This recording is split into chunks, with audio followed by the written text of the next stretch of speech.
कौन कहता है बुलंदियां बड़ी कठिन होती हैं?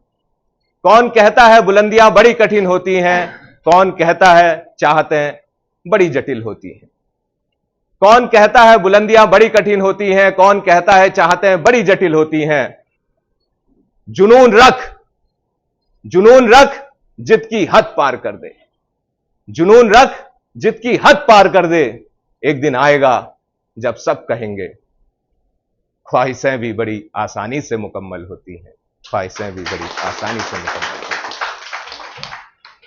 हम सभी लोग अक्सर चिंता करते हैं।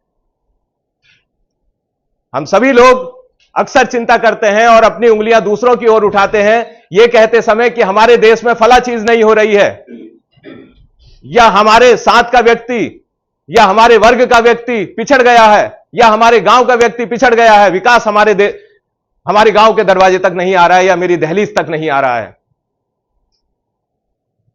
हम इस चिंता को बार बार व्यक्त करते हैं और उसकी उंगली का इशारा दूसरे की तरफ करते हैं कि वो जिम्मेदार है, वो विकास हमारे दरवाजे तक नहीं पहुंचा रहा है। करते हैं ऐसा सभी लोग। चिंता भी करते हैं और उंगली दूसरे की तरफ होती है कि वो नहीं पहुंचा रहा है। सहमत है?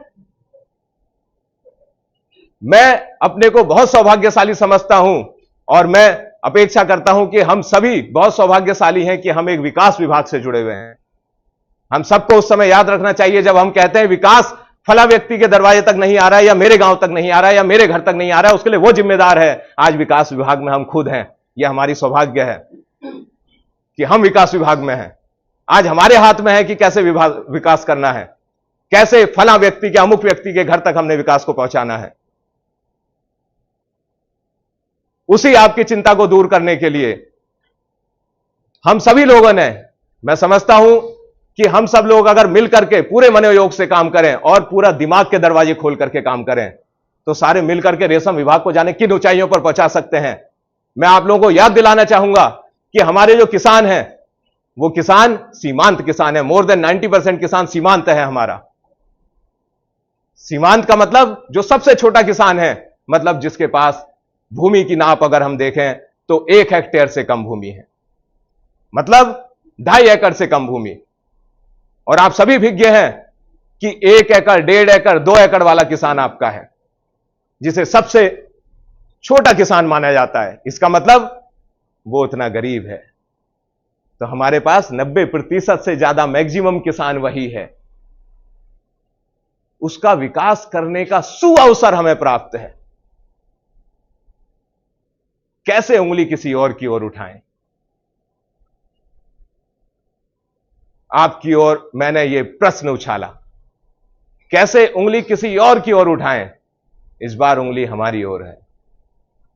हमारा फर्ज और हमारा दायित्व बनता है कि हम उन जो मौका मिला है अच्छा काम करने का, पुण्य काम करने का, उस विकास को उस जरूरतमंद के दरवाजे तक लाने का, जिसे हम कहते हैं कि विकास के अंतिम छोर पर जो बैठा हुआ है, उस तक लाने का जिम्मेदारी और दायित्व और मौका हमारे पास है।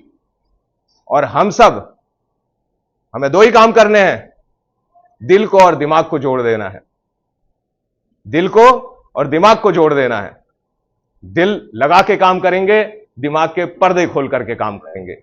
मतलब तकनीकी जानकारी से भी लैस हो जाएंगे और उसके बाद पूरा जोर झोंक देंगे और सारे लोग मिल करके। मैं कहना चाहूंगा कि हमारी उंगली अक्सर दूसरे पर उठती है और मेरी अपेक्षा होगी कि इस एक एक उंगली को मिला करके हम मुट्ठी बना लें, एक हो जाएं और एकता के साथ काम करें।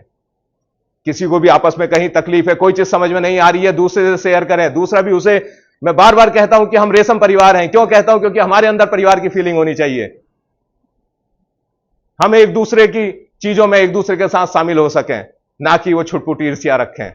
तो उस एकता के साथ जब हम रहेंगे तो दुनिया की कोई ताकत नहीं है कि हमें इस पुण्य के काम को, इस सुअवसर को अपने सफल अंजाम तक पहुंचाने से रोक पाएगी। करेंगे? आज का दिन सार्थक करेंगे तो शायद आगे हम लोग सार्थक कर पाएंगे। मैं कहना चाहूंगा, खौफ खौफ जमाने का तेरी ख्वाहिशों का कत्ल कर देगा। खौफ जमाने का तेरी ख्वाहिशों का कत्ल कर देगा। यकीन गर तुझे खुद पर है, तू जमाने को बदल कर रख देगा, तू जमाने को बदल कर दे।